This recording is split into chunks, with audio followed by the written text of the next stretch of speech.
Hello बच्चों, कैसे हैं आप। चलिए हम अपनी वर्कबुक को आगे बढ़ाते हैं। आज हम हैं 57 पेज पर।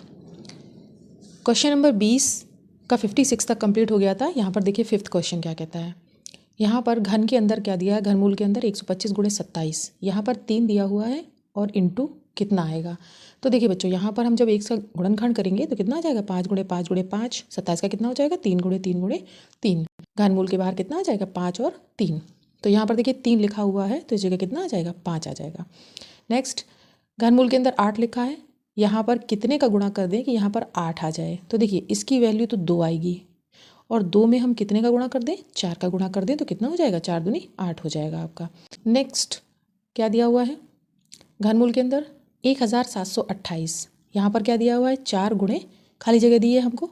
तो देखिएगा 17 28, इसका जब हम गुणनखंड करेंगे तो कितना हो जाएगा, 3 गुणे 3 गुणे 3, 4 गुणे 4 गुणे 4। तो यहाँ पर जब हम बाहर लेंगे घनमूल से बाहर कितना आ जाएगा, 3 गुणे 4। तो देखिए 4 यहाँ लिखा हुआ है तो इसका मतलब 3 यहाँ पर आ जाएगा। नेक्स्ट देखिए घनमूल के अंदर कितना दिया है, 48। तो इसमें यहाँ पर दिया हुआ है घनमूल में 3 लिखा हुआ था और गुणे 2 लिखा हुआ था और यहाँ पर घनमूल में खाली जगह थी। तो देखिए इसकी वैल्यू कितनी रहेगी, 3 रहेगी और इसकी कितनी, ये 2 यानी कि 8 रहा होगा। ठीक है, तो यहाँ पर बाकी का बचा कौन, गुणनखंड में 2 और बचेगा हमारे पास। जब हम 48 के गुणनखंड करेंगे तो हमारे पास 2 का त्रिक बन जाएगा, लेकिन 3 और 2 ये हमारे पास शेष बच जाते हैं। इसलिए यहाँ पर घनमूल में 3 दिया हुआ था तो बाकी का एक बचा हमारा 2, अंक 2, तो जिसको हमने घनमूल के अंदर लिख दिया है। नेक्स्ट यहाँ पर देखिए, यहाँ पर कुछ भी नहीं लिखा हुआ था, यहाँ कितना लिखा, घनमूल के अंदर 7 लिखा हुआ है गुणे घनमूल के अंदर 8 लिखा हुआ है। तो कितना हो जाएगा ये, देखिएगा 8 सत्ते 56, क्योंकि यहाँ पर ये बाहर नहीं है तो 8 सत्ते 56, तो यहाँ पर कितना आ जाएगा, 56 आ जाएगा आपका। नेक्स्ट यहाँ पर देखिए घनमूल में 4, घनमूल में 5 और घनमूल में ही 6 दिया हुआ है। तो इन तीनों का ही इंटू कर दें और हम इस घनमूल के अंदर रख दें। ठीक है, तो 4 पंचे 20 और 20 छंग 120। आगे घनमूल में 27/125, यहाँ पर 5 लिखा हुआ था तो 27 के लिए कितना आ जाएगा, यहाँ पर 3 आ जाएगा। आगे देखिए यहाँ पर दिखा था 7229, जो कि गलत है बच्चों, 729 होगा यहाँ पर। ठीक है, यहाँ पर देखिए 1331, यानी ये जो 729 था इसलिए गलत था क्योंकि यहाँ पर 9 दिया हुआ था और 9 का घन 729 के लिए होगा। ठीक है, आगे देखिए यहाँ पर लिखा हुआ है 1331, जो कि आपका 11 का घन है, तो कितना आ जाएगा, यहाँ पर 11 आ जाएगा हमारा। नेक्स्ट है घनमूल के अंदर 512 बटे, यहाँ पर कुछ भी नहीं था, बराबर 8/13। तो देखिएगा ये 8 का घन है, 13 के लिए वैल्यू कितनी आ जाएगी, 2197 आपकी आ जाएगी।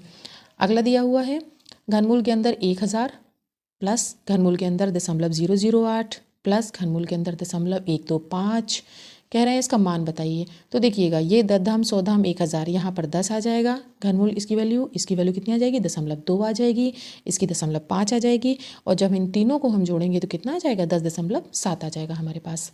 नेक्स्ट है घनमूल में हमारा दिया हुआ है 729/216 और गुणा 6/9, तो यहाँ पर कितना हो जाएगा बराबर में, देखिए 729 कितना, 9 का है घन और यहाँ पर ये कितना है 216, 6 का, तो यहाँ पर 9/6, जब हम इस घनमूल की वैल्यू निकालेंगे तो 9/6 आ जाएगा और 6/9 हमको पहले से दिया हुआ था।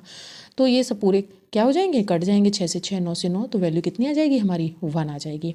नेक्स्ट यहाँ देखिए घनमूल के अंदर कितना लिखा हुआ है, 0.1 0.1 0.1 और 13 गुणे 13 गुणे 13, तो इनमें से हम एक एक ले लेंगे बाहर। तो देखिएगा 0.1 गुणे 13 तो कितना हो जाएगा, ये इनका हम इंटू करेंगे यानी 1.3। नेक्स्ट घनमूल में कितना दिया है, माइनस का x³ लिखा हुआ है, -x³ यानी कि -x into -x into -x। ठीक है, तो इसकी वैल्यू कितनी आ जाएगी बाहर, -x आ जाएगी आपकी। आगे देखिए घनमूल में AB, तो इसको हम अलग अलग इंटू के साथ में कैसे लिख सकते हैं, यानी एक बार हम A को लिख दें और एक बार हम B को लिख देते हैं घनमूल में। आगे देखिए यहाँ पर अब दिया हुआ है घनमूल में A/B, यानी कि A/B के रूप में दिया हुआ है, तो कितना हो जाएगा, इसको हम ऊपर लिख देंगे घनमूल में A और बटे में B घनमूल में। ठीक है, इसको इस तरीके से भी लिख सकते हैं। आगे देखिए घनमूल के अंदर -1 लिखा है, तो इसकी वैल्यू बाहर आएगी तो कितनी आ जाएगी, -1 ही। अगला प्रश्न है क्वेश्चन नंबर 21, इसमें क्या दिया हुआ है, निम्नलिखित कथनों में सत्य और असत्य बताइए। तो यहाँ पर बच्चों स्पेस आपको दिखता नहीं, इसलिए मैंने यहाँ पर राइट और रॉन्ग के साइन लगा दिए हैं। पहला देखिए क्या दिया हुआ है, 0.064, यानी कि 64 का घनमूल 0.4 होगा। हाँ बच्चों हो जाएगा, क्योंकि 4 चौक 16 चौको 64 और यहाँ पर 3 अंक में दशमलव भी लगा है, इसलिए ये कैसा हो जाएगा, सही हो जाएगा या सत्य हो जाएगा। आगे देखिए 8000 का घनमूल 200 होता है, नहीं ये गलत हो जाएगा। 8000 का घनमूल कितना होता है, 20 निकलता है, तो ये आपका रॉन्ग हो गया। आगे देखिए 1 से 100 के बीच में 5 पूर्ण घन संख्याएं होती हैं, नहीं होती हैं बच्चों 5 पूर्ण घन संख्याएं। क्यों, क्योंकि जब आप 1 का निकालेंगे तो 1 आएगा, और 8 यानी कि 2 दूनी 4 दूनी 8, 3 त्रिका 9 होती है 27, 4 चौक 16 चौको 64, और जैसे ही हम 5 का निकालते हैं तो वो 125 हो जाता है, यानी 100 के ऊपर निकल जाता है। तो यहाँ पर 5 पूर्ण घन संख्याएं नहीं होती हैं। आगे देखिए 1000 एक पूर्ण घन संख्या है, हाँ क्यों, क्योंकि 10 के लिए 10 धाम 100 धाम 1000, तो ये आपका सही हो गया। आगे यदि ए स्क्वायर इकाई का अंक 5 है, ए स्क्वायर का इकाई का अंक 5 है, तो ए क्यूब के लिए इकाई का अंक क्या 25 होगा, नहीं ये गलत होगा। आगे देखिए ए स्क्वायर का इकाई का अंक 9 हो और ए क्यूब के लिए इकाई का अंक 7 हो जाएगा, हाँ ये सही हो जाएगा। क्यों, क्योंकि ए स्क्वायर के लिए जब 9 होगा तो ए की वैल्यू कितनी आ जाएगी, 3 आ जाएगी, और जब हम इसका क्यूब करेंगे तो कितना आ जाएगा 27, जिसका इकाई का अंक कितना हो जाएगा 7 हो जाएगा। आगे देखिए 8 का घनमूल +2 व -2 होता है, नहीं ये गलत होगा। प्लस के लिए प्लस ही होगा, और जब ये माइनस का होगा तब माइनस वैल्यू आ सकती है, ठीक है। आगे देखिए यहाँ पर घनमूल के अंदर 8 + 27 दिया हुआ है, तो इन्होंने क्या किया है, घनमूल में 8 अलग लिख दिया है और प्लस घनमूल के अंदर 27 अलग लिख दिया है, जो कि लिखा जा सकता है, ये आपका सही है। आगे ऋणात्मक पूर्णांक का घनमूल नहीं होता है, होता है बच्चों। ऋणात्मक पूर्णांक का घनमूल कैसे ऋणात्मक होगा जा करके, और धनात्मक का धनात्मक होगा, इसलिए इनकी बात कैसी हो गई, गलत हो गई। आगे देखिए किसी संख्या का वर्ग धनात्मक संख्या हो तो उस संख्या का घन भी धनात्मक संख्या होगा, नहीं ये बात बिल्कुल सत्य नहीं है। क्यों, क्योंकि अगर संख्या निगेटिव में हुई तो वो वर्ग में तो धनात्मक हो जाएगी, लेकिन जैसे ही हम उसका घन करेंगे तो वह ऋणात्मक आएगी, ठीक है बच्चों। आगे देखते हैं 22 नंबर में क्या दिया हुआ है, 2744। इन्होंने कहा कि निम्नलिखित प्रश्नों के घनमूल ज्ञात करने हैं हमें, तो हमने घनमूल के अंदर कितना लिख दिया, 2744 लिख दिया है। आगे देखिए इसके जब हम गुणनखंड करेंगे, इसको जब हम गुणनखंड करते हैं तो कितना आ जाएगा, ये 2 × 2 × 2 × 7 × 7 × 7, यानी कि ये आपकी वैल्यू आ जाएगी। इसको जब हम बाहर लेंगे तो कितना आ जाएगा, 2 × 7 आ जाएगा, जो कि 14 हो जाएगा इसका मान। 23 नंबर का प्रश्न क्या दिया हुआ है, माइनस का 2197, इसका भी हमें निकालना है, तो हमने इसे घनमूल के अंदर रख दिया है, और इसके जब हम गुणनखंड करेंगे तो कितना आ जाएगा, -13 × -13 × -13, यानी बाहर इसकी वैल्यू कितनी आ जाएगी, -13 आ जाएगी। नेक्स्ट आपका 24 नंबर में क्या दिया हुआ है, इसमें दिया है 0.008, तो इसका भी हमें घनमूल निकालना है। तो क्या करेंगे, हम इसको भी घनमूल के अंदर रखेंगे, और देखिएगा 3 अंक में है, 8 है, तो 0.2 0.2 0.2, यानी इसकी वैल्यू कितनी आ जाएगी, 0.2 आ जाएगी। आगे देखिए 25 नंबर, एक सही 169/343, तो 343 × 1 यानी 343 रहेगा, उसमें 169 जोड़ देंगे तो 512 आ जाएगा बटे 343। तो देखिए इसका हमें घनमूल निकालना है, तो इसे हमने घनमूल के साइन के अंदर रख दिया है। 512 किसके गुणनखंड हो जाएंगे, 8 × 8 × 8, और ये किसका है, 7 × 7 × 7 के लिए घन हो जाएगा। इनकी वैल्यू कितनी आ जाएगी बाहर, 8/7 आ जाएगी, जिसका हम भाग देंगे तो कितना हो जाएगा, 1 सही 1/7। सही बटों में बच्चे इसलिए भाग दिया है हमने, उत्तर दिया है आपको, क्योंकि यहाँ पर प्रश्न भी आपका सही बटे में ही पूछा गया था। आगे 26 नंबर का प्रश्न क्या कहता है, एक घन का आयतन इतना दिया हुआ है 12,167 सेंटीमीटर क्यूब, उसकी भुजा की माप क्या होगी। देखिए घन का आयतन दिया है आपको, तो भुजा कितनी हो जाएगी, भुजा बराबर होता है आयतन का घनमूल, यानी निकाल दें हम। तो देखिए घनमूल के साइन के अंदर हमने इसको रख दिया है, कितना है 12,167, जिसके गुणनखंड होंगे 23 × 23 × 23, यानी कि जब घनमूल में इसकी वैल्यू आएगी तो कितनी आ जाएगी, 23 सेंटीमीटर, यानी भुजा कितनी हो गई आपकी, 23 सेंटीमीटर हो जाएगी। नेक्स्ट क्वेश्चन नंबर 27 क्या दिया हुआ है, एक पेटी में 68,921 चीकू घन के रूप में रखे गए हैं, पेटी में चीकू की कितनी तहें होंगी। तो देखिए घन के रूप में है तो उसकी जो लंबाई, ऊंचाई और चौड़ाई जो भी होगी तीनों बराबर होंगी, तो घन के रूप में रखी, तो ऐसा करते हैं इसका भी हम घन निकाल लेते हैं, कितना 68,921 का, जो कि 41 × 41 × 41 के लिए घन हो जाएगा। आगे देखिए इसकी वैल्यू कितनी आ जाएगी, 41 हो जाएगी, यानी 41 तहें लगेंगी उसकी पेटी में। आगे देखिए 27 तथा -27 के घन मूलों में कौन बड़ा है और क्यों। तो देखिए 27 का जब हम घन निकालेंगे तो वह 3 होगा, और जब -27 का निकालेंगे तो वह कितना हो जाएगा, -3 आएगा। तो बड़ा कौन है इसमें, ये बड़ा है, और क्यों बड़ा है, क्योंकि ये धनात्मक है और ये आपका ऋणात्मक है। नेक्स्ट देखते हैं 29 नंबर का क्वेश्चन, इसमें क्या दिया हुआ है, एक फल विक्रेता पेटियों में संतरों की पैकिंग इस प्रकार से करना चाहता है कि उसकी पैकिंग में जितने संतरे रखे जाएं वह उतनी ही पंक्तियां हों जितनी की तो एक पेटी में 4096 संतरे रखे गए हों तो ज्ञात कीजिए कि प्रत्येक पंक्ति में कितने संतरे रखे हैं। तो देखिए हम क्या करते हैं, इनका भी घन निकाल लेते हैं क्योंकि घनाकार ही पेटी है। ठीक है, तो इसकी भी लंबाई चौड़ाई ऊंचाई बराबर होगी, तो इसका जब घन निकालेंगे तो 16 गुणे 16 गुणे 16 इसके गुणनखंड आएंगे, तो यानी इसकी वैल्यू 16 आ जाएगी, यानी कि 16 संतरे आएंगे प्रत्येक पंक्ति में। 30 नंबर का प्रश्न क्या कहता है, आपको ये बताया जाता है अक्सर कि ये पूर्ण घन संख्या है। बच्चों पहली बात तो ये संख्या ही गलत दी है इन्होंने, 1278 यह पूर्ण घन संख्या नहीं है, यहाँ पर होना चाहिए 1728। तो देखिए बच्चों उन्होंने कहा कि इसी प्रकार से इन संख्याओं के घनमूलों का आप अनुमान लगाइए। तो देखिए 1728 के लिए 12 का है ये घनमूल, और 4096 किसका 16 का, 35 937 33 के लिए, और 32 768 32 के लिए। आगे नेक्स्ट है 31 नंबर में, हार्डी रामानुजन संख्या यानी स्वर्ण संख्या कौन सी है और क्यों, स्पष्ट कीजिए। देखिए बच्चों वह संख्या है 1729। इसकी खासियत क्या है, यह संख्या तो है लेकिन यह सबसे छोटी ऐसी संख्या है जिसे दो घनों के योगफल के रूप में केवल दो ही प्रकार से लिख सकते हैं। देखिए यहाँ पर देखिए लिखा हुआ है 1729 में क्या किया, 1728 अलग कर दिया +1, यानी यह 12 का क्यूब हो गया और यह 1 का क्यूब हो गया। आगे इसको एक बार क्या किया है, 1000 अलग कर दिया, 729 अलग कर दिया, 1000 यानी 10 का क्यूब हो गया और 729 यानी कि 9 का क्यूब बन गया, घन बन गया। आगे देखिए बच्चों 32 नंबर में क्या दिया है, यदि किसी घन के संपूर्ण पृष्ठ का क्षेत्रफल आपको दिया है इतने वर्ग मीटर तो उस घन का आयतन कितना होगा। तो देखिए घन के संपूर्ण पृष्ठ का क्षेत्रफल क्या होता है, सूत्र 6 गुणे भुजा पे घात 2। ठीक है, तो हम भुजा को a मान लें अगर, तो 6a² हो जाएगा ये, तो 6a² वैल्यू कितनी दी है हमको, ये दी हुई है, तो इसके बराबर हमने रख दिया। तो a² बराबर कितना हो जाएगा, 6 का हम यहाँ पर भाग दे देंगे, तो a² बराबर आ जाएगा 1681, और a का वैल्यू कितना आ जाएगा 41 मीटर, यानी कि 41 का ये वर्ग है। आगे घन का आयतन निकालने के लिए हमें क्या करना होता है, भुजा पे घात 3 करना होता है, इसलिए हम क्या करेंगे 41 पे घात 3 कर देंगे, तो यहाँ पर कितना आ जाएगा 68,921 घन मीटर, यह घन का आयतन आपका आ जाता है। नेक्स्ट क्वेश्चन नंबर 33 क्या दिया हुआ है, यदि 1728 का घनमूल 12 है तो 1.728 का घनमूल क्या होगा। तो देखिए घनमूल में हमने 1.728 लिख लिया, इसको क्या करेंगे हम दशमलव को हटा देंगे, नीचे 1000 लिख लेंगे, और यह किसका 12 गुणे 12 गुणे 12 गुणनखंड हो जाएगा। इसमें देखिए 10 गुणे 10 गुणे 10 यानी कि 12/10 हमारी वैल्यू आ जाएगी, तो कितना आ जाएगा इसका मान 1.2 आ जाएगा। आगे 34 नंबर में क्या दिया हुआ है, धातु के एक घनाभ की भुजाएं हमें दी हुई हैं, इसे पिघला करके घन बनाया जाता है, तो घन की भुजा ज्ञात करनी है। तो देखिए घनाभ की भुजाएं हमें दी हैं अलग अलग, तो हमने घनाभ का आयतन निकाल लिया, पहले क्या किया तीनों भुजाओं का गुणा किया और यह हमारा निकल के आ गया 3375 घन सेंटीमीटर।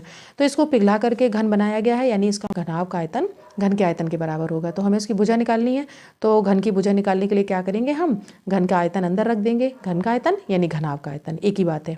तो देखिए घनमूल के अंदर हमने 3375 रखा, इसके हमने गुणनखंड किए तो कितना आया 3 गुणे 3 गुणे 3 5 गुणे 5 गुणे 5, यानी कि 3 और 5 बाहर आ जाएंगे, यानी 5 दिया 15 सेंटीमीटर, जो कि घन की आपकी भुजा आ जाएगी।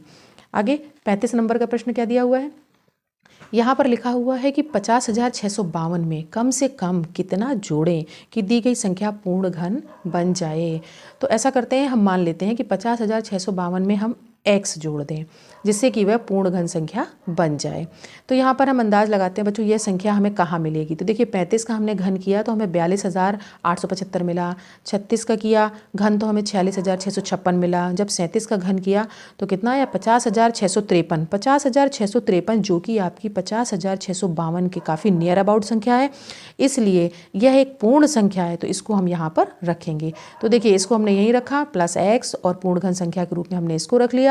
आगे देखिए x बराबर कितना हो जाएगा, इसको यही रहने देते हैं, इसको यहाँ ले जाकर के माइनस कर देंगे तो कितना 1, यानी x बराबर 1, यानी कि वह हमें कम से कम कितना जोड़ दें 1 जोड़ दें, तो यह पूर्ण घन संख्या हमारी बन जाएगी। तो ये आपका नेक्स्ट क्वेश्चन नंबर 36 क्या दिया हुआ है, निम्नलिखित पैटर्न का अवलोकन करें। देखिए यहाँ पे 1 का घन दिया हुआ 1 हो गया, यानी 1 का घन प्लस 2 का घन कितना, यानी इन्होंने क्या किया 1 और 2 को जोड़ दिया है और उसका स्क्वायर किया है, यहाँ पर इसके बराबर बताया है इन्होंने। आगे देखिए 1 का घन 2 का घन और 3 का घन, इनका योग जो है यहाँ पर 1 2 और 3 तीनों के योग के स्क्वायर के बराबर है। तो इन्होंने कहा कि इसी प्रकार से अगली 3 पंक्तियाँ और लिखिए और इसका वैल्यू हमको बताना है। ठीक है। तो हमने क्या किया, इसकी अगली 3 पंक्तियाँ लिखी, यानी कि 1, 2, 3 और 4 के घन लिए और उसके बाद में इनका योग करके इनका स्क्वायर किया। उसके बाद में नेक्स्ट 5 तक लिया हमने और उसका स्क्वायर किया। उसके बाद में हमने 6 तक लिया और उसके बाद में 1 से 6 तक का योग करके उनका स्क्वायर किया। तो अब हमारी बारी है क्या, 1 से लेकर के 10 तक का मान निकालने की। तो देखिएगा यहाँ पर हमने क्या किया, 1 से लेकर के 10 तक की संख्याएँ लिखी हैं घन में और उनकी वैल्यू लिखी है। 1 के लिए 1, 2 के लिए कितना हो जाएगा, 2 का घन 8 हो जाएगा, 3 का घन 27 हो जाएगा, 4 का घन 64 हो जाएगा, 5 का कितना 125 हो गया, 6 का 216 हो गया, 7 का 343, 8 के लिए 512, 9 के लिए 729 और 10 के लिए 1000 पूरा हो गया। और इन सब का हमने जब योग किया तो कितना आया, 3025 आया। और यहाँ पर बच्चों देखिए 1 से लेकर के 10 तक की संख्याओं का हमें स्क्वायर करना था। तो 1 से 10 तक की संख्याओं को जब हमने स्क्वायर किया है वो आता है 55। तो 55 का जब हम स्क्वायर करेंगे 55 गुणे 55 यानी कि वह भी आएगा 3025, यानी कि इन दोनों की वैल्यू कैसी है, समान आ जाती है। आगे 37 नंबर का प्रश्न क्या दिया हुआ है, यहाँ लिखा हुआ है कि 59,321 में कम से कम कितना घटा दें कि दी गई संख्या पूर्ण घन बन जाए। ये बच्चों बिल्कुल सेम सवाल है योग वाले की तरह। तो देखिएगा इस संख्या को हमने रखा और मान लिया कि यहाँ इसमें से x अगर घटा दिया जाए तो पूर्ण घन संख्या हमारी बन जाएगी। तो इसके नियर अबाउट हमें संख्या ढूंढनी होगी। तो पहले मैंने 37 का क्यूब किया, कितना आया 50,653, जो कि काफ़ी कम है। उसके बाद 38 का किया तो आया 54,872, यह भी कम है। उसके बाद हमने किया 39 का घन, जो कि आया 59,319, जो कि 59,321 से काफ़ी नज़दीक है। इसलिए क्या करेंगे हम, और वो भी पूर्ण घन संख्या है, तो हम ऐसा करते हैं इसके बराबर में पूर्ण घन संख्या की जगह हम इसको रख देते हैं। ठीक है, तो यहाँ पर -x यहीं रहने देते हैं, ये वैल्यू यहाँ रहेगी और इस वैल्यू को उठा करके हम इस तरफ ले जाएंगे तो क्या हो जाएगा, माइनस हो जाएगा। तो यहाँ -x बराबर कितना बचा, -2 बचता है यहाँ पर, यानी x बराबर 2। यानी हम कितना घटा दें, इस संख्या से अगर हम 2 घटा दें तो दी गई संख्या क्या हो जाएगी, पूर्ण घन संख्या हमारी बन जाएगी। ठीक है, आगे देखिए 38 नंबर में क्या दिया है, एक पैटर्न दिया हुआ है हम लोगों को यहाँ पर, कैसा, 5 का घन -4 का घन बराबर 1 + 5 गुणे 4 बटे 2 गुणे 6 बराबर कितना, 61 आ जाएगा। फिर इन्होंने इसी तरीके से 7 और 6 के लिए किया हुआ है। ठीक है, यहाँ पर 127 वैल्यू आ गई। और उसी के सवाल दिए हुए हैं, यहाँ पर क्या दिया, 9 का घन -8 का घन बराबर, यहाँ पर प्लस के साथ में वैल्यू लिखी कितनी आ जाएगी। तो देखिए 1 प्लस वहाँ पे 1 दिया हुआ था और जब हम इसको सॉल्व करेंगे यानी कि 9 गुणे 8 बटे 2 और गुणे 6 करेंगे तो हमारा आ जाएगा 224। अगर इसमें जोड़ देंगे तो कितना आ जाएगा, 225 हमारी वैल्यू आ जाएगी। आगे देखिए 12 और 11 के लिए भी 1 प्लस कितना, 396 यानी 397 हो जाएगा। 51 और 50 के लिए कितना हो जाएगा, ये 7650 आ गया, यानी 1 प्लस करेंगे तो कितना आ जाएगा, 7651 आ जाएगा। आगे देखते हैं 39 नंबर में क्या दिया हुआ है, पैटर्न का अवलोकन करना है और हमें इसकी वैल्यू निकालनी है। देखिए पैटर्न क्या दिया है हमें, 1 का घन 2 का घन और 3 का घन, और यहाँ पर 1 2 3 का क्या किया है, इन्होंने स्क्वायर कर दिया है, होल स्क्वायर। तो देखिए 1 का 1, 2 का घन करेंगे तो 8, 3 का करेंगे तो 27, इसलिए यहाँ पर देखिए 3 2 5 और 1 6, तो यहाँ पे 6 का स्क्वायर, तो इनको जोड़ा तब भी 36 आ रहा है और जब इनको जोड़ा तब भी 36 आ रहा है। यानी इनका पैटर्न ये कहता है कि अगर इन संख्याओं को जो घन वाली संख्याएं रखी हैं और उसके बाद जो संख्याएं हैं उनका अगर हम होल स्क्वायर कर दें तो उनकी वैल्यू कैसी आएगी, समान आएगी। तो लास्ट में हमको दिया है 1 2 3 से लेकर के 7 तक का मान निकालने के लिए। तो चलिए निकालते हैं। देखिए 1 से 1 का क्यूब, 2 का क्यूब, 3 का, 4 का, 5 का, 6 7 का, और उसके बाद इनकी वैल्यू रखी, 1 रखी 1 के लिए, 2 के लिए 8, 3 के लिए 27, 4 के लिए 64, 5 के लिए 125, 6 के लिए 216, 7 के लिए 343, और इन सबको मैंने जोड़ा तो यहाँ पे कितना आया, 784 आ गया। इसी तरह से यहाँ पर 1 से लेकर के 7 तक की संख्याओं का हमने योग किया तो वो था 28 और उसका स्क्वायर करेंगे तो वह भी हमारा 784 आ जाएगा। यानी दोनों के मान कैसे आ जाएंगे, समान आ जाएंगे आपके। नेक्स्ट है क्वेश्चन नंबर 40। क्या दिया है, यदि कोई प्राकृतिक संख्या 3n+2 है तो इसका इसके घन का मान ज्ञात कीजिए। तो देखिए 2 तरीके से किया है मैंने ये सवाल। 3n+2 इसका घन, यानी अगर प्राकृतिक संख्या है तो अगर n बराबर हम 1 रख दें यहाँ पर तो वैल्यू कितनी आ जाएगी, यहाँ पर कैलकुलेट करेंगे 125 आ जाएगी। n बराबर 2 अगर रखेंगे तो यहाँ पर 512 आ जाएगा। n बराबर 3 रखेंगे तो इसकी वैल्यू कितनी आ जाएगी, 1331 आ जाएगी।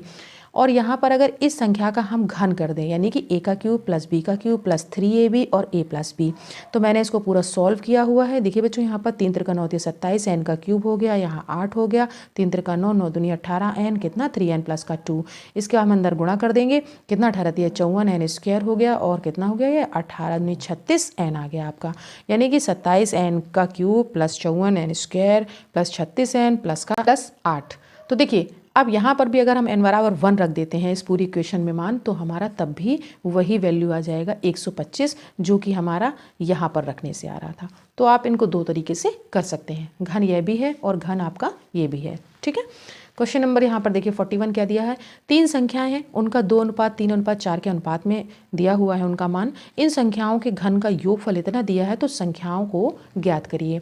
तो मान लेते हैं इनको x के रूप में ये संख्याएं कितनी हो जाएंगी, 2x हो जाएगी, ये 3x हो जाएगी और ये आपकी 4x हो जाएगी।